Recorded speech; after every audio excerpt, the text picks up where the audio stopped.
Hello दोस्तों, मैं गौरव स्वागत करता हूं आपका आपके अपने यूट्यूब चैनल गौरव सर ब्लॉग्स पे। शिक्षा विभाग का फिर से एक नया फरमान जारी हुआ है कि वेतन में 15% की बढ़ोतरी को डाटा अपलोड करने की तिथि जो है वह 20 तक बढ़ा दी गई है। जी हाँ दोस्तों, आप बिल्कुल सही सुन रहे हैं। वेतन में 15% की बढ़ोतरी को डाटा अपलोड करने की तिथि 20 तक बढ़ी। शिक्षकों के वेतन में 15% बढ़ोतरी के साथ डाटा अपलोड करने की शिक्षा विभाग ने फिर 1 जनवरी तक के जिलों को मोहलत दी है। 21 से 25 जनवरी तक शिक्षक ऑनलाइन वेतन में वृद्धि कर आपत्ति दर्ज कर सुधार करा सकेंगे। 27 जनवरी से पे स्लिप अपलोड कर सकेंगे और उसी पे स्लिप को उनको जो है डिजिटली डीपीओ के माध्यम से साइन करवा कर अपने सर्विस बुक में उसको चिपकवा लेना है। माध्यमिक शिक्षा निदेशक मनोज कुमार ने मंगलवार को इस मामले पर जिलों के डीईओ और डीपीओ के साथ एक वीडियो कॉन्फ्रेंसिंग के माध्यम से समीक्षा की है। समीक्षा में पाया कि लगभग 80% शिक्षकों का डाटा जो है वो अपलोड हो चुका है। शिक्षकों के आधार नंबर और नाम और उनके पिता आदि के नाम में बहुत ज़्यादा त्रुटि की शिकायत मिल रही है। विभिन्न जिलों को निर्देश दिया गया है कि 20 जनवरी तक हर हाल में शिक्षकों का वेतन बढ़ोतरी के साथ डाटा अपलोड कर दें। सभी जिलों को इससे पहले 31 दिसंबर तक ही ऑनलाइन कैलकुलेटर के माध्यम से वेतन निर्धारण कर अपलोड करना था। बाद में फिर शिक्षा विभाग का नया फरमान आया जिसमें 6 जनवरी तक और फिर उसके बाद एक बार और डेट बढ़ा और 14 जनवरी तक का समय दिया गया था। लेकिन 14 जनवरी तक में भी सभी शिक्षकों का डाटा अब तक वेबसाइट पे वेब पोर्टल पे नहीं डाला गया है। पंचायत और नगर निकायों के लगभग 3,57,000 शिक्षकों को 15% वेतन वृद्धि के साथ संशोधित वेतन का निर्धारण इस महीने पूरा होना है। बढ़ा हुआ वेतन देखने और आपत्ति दर्ज कराने के लिए जिलों को शेड्यूल दिया गया था। फिर से उस शेड्यूल को बढ़ाया गया है। जिलों के लिए एनआईसी द्वारा ऑनलाइन पे कैलकुलेटर सॉफ्टवेयर तैयार किया गया है। इसकी मदद से वेतन वृद्धि के बाद वेतन निर्धारण किया जा रहा है। प्रारंभिक से लेकर उच्च माध्यमिक स्कूलों के शिक्षकों को वेतन में लगभग 3 से 4 हजार रुपये प्रतिमाह की वृद्धि का लाभ मिलेगा। पहले से मिल रहे मूल वेतन में 1.15 से गुना करने पर जो राशि आएगी उसे पे मैट्रिक के अनुसार निर्धारित कर 1 अप्रैल 2021 से वेतन वृद्धि का लाभ सभी को मिलेगा। समीक्षा के दौरान माध्यमिक शिक्षा निदेशक चंद्रशेखर शर्मा और एनआईसी के शैलेश श्रीवास्तव सहित सभी जिलों के डीईओ और डीपीओ स्थापना शामिल थे। चलिए एक बार मैं फिर समझा दे रहा हूँ वेब पोर्टल पे क्या क्या महत्वपूर्ण सूचना दिया गया है। तो वेब पोर्टल पे जो है सो एक महत्वपूर्ण सूचना डाला गया है जिसके अंतर्गत लिखा गया है कि नियोजित शिक्षक से संबंधित वेतन निर्धारण की प्रक्रिया चल रही है तथा केवल अभी डाटा अपलोड डीपीओ एस्टेब्लिशमेंट अर्थात स्थापना डीपीओ स्थापना कार्यालय के माध्यम से ही किया जा रहा है। तत्पश्चात डाटा का वेरिफिकेशन डीपीओ स्थापना कार्यालय से पूर्ण होने के पश्चात नियोजित शिक्षक अपने UAN number, Aadhaar number and date of birth से पे फिक्सेशन संबंधित जानकारी को देख सकते हैं। शिक्षा विभाग द्वारा दिए गए निर्धारित समय के अंदर पे फिक्सेशन से संबंधित दावा आपत्ति नियोजित शिक्षकों के वेबसाइट http://bis.nic.in के माध्यम से ऑनलाइन ही दर्ज करा सकते हैं। जी हाँ दोस्तों, बिल्कुल सही सुन रहे हैं आप। यह जो है सो आप अपना दावा, अगर आपका कोई त्रुटि है तो आप ऑनलाइन अपने त्रुटि को उस पर आपत्ति दर्ज करवा सकते हैं, जिसका निराकरण डीपीओ स्थापना कार्यालय के माध्यम से ही की जाएगी।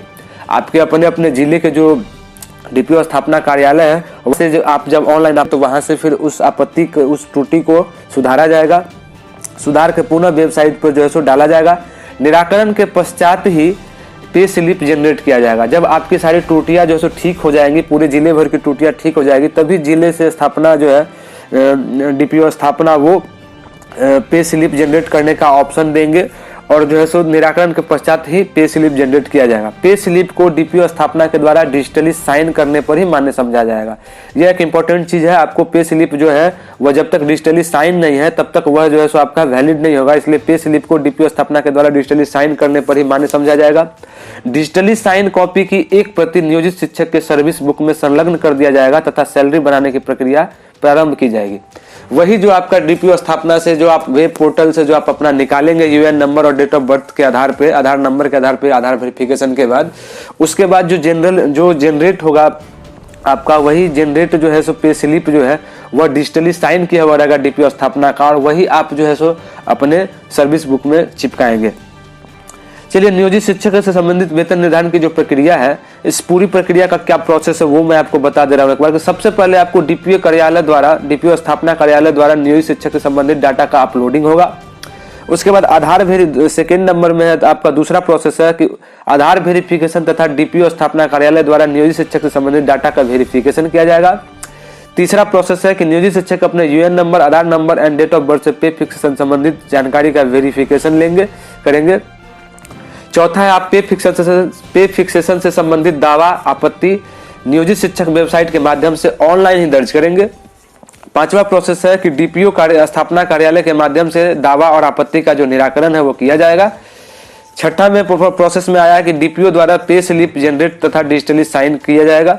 डिजिटली साइन कॉपी की प्रति नियोजित शिक्षक के सर्विस बुक में संलग्न करना होगा तथा डिजिटली साइन कॉपी की प्रति नियोजित शिक्षक को ऑनलाइन उपलब्ध करवाना होगा। ये पूरा प्रोसेस था। ये सारे प्रोसेस में जो है सो आपको करना है। एक बार डिस्ट्रिक्ट वाइज कंसोलिडेटेड रिपोर्ट हम आपको पढ़ के बता दे रहे हैं कि कौन कौन से डिस्ट्रिक्ट में कितने कितने शिक्षकों का डाटा अपलोड हो चुका है।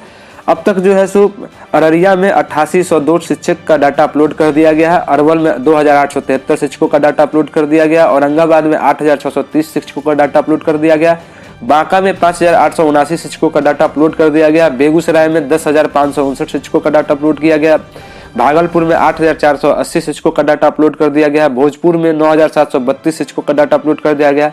बक्सर में 6,232 शिक्षकों का डाटा अपलोड कर दिया गया। दरभंगा में 12,164 शिक्षकों का डाटा अपलोड कर दिया गया। वहीं गया में 11,984, गोपालगंज में 9,993, जमुई में 6,439, जहानाबाद में 4,331, कैमूर में 5,858, कटिहार में 9,581, खगड़िया में 4,973, किशनगंज में 5,919, लखीसराय में 3,437, मधेपुरा में 7,101, मधुबनी में 14,711, मुंगेर में 3,949, मुजफ्फरपुर में 13,684, नालंदा में 9520, नवादा में 7,493, पश्चिम चंपारण में 10,692, पटना में 12,151, पूर्वी चंपारण में 15,835, पूर्णिया में 8,864, रोहतास में 9,555, सहरसा में 7,338, समस्तीपुर में 12,568, सारण में 12,573, शेखपुरा में 1,883, शिवहर में 1,824, सीतामढ़ी में 9,058, सिवान में 12,383, सुपौल में 7,637 और वैशाली में 9,900 शिक्षकों का डाटा अपलोड कर दिया गया।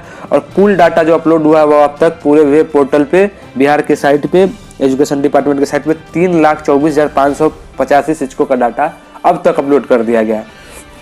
इसके बाद जो है तो दोस्तों इसका आपका निराकरण होगा। निराकरण करने के पश्चात आपका डिजिटली साइन कॉपी होगा जिसको आपको सर्विस बुक में चिपकवा लेना है।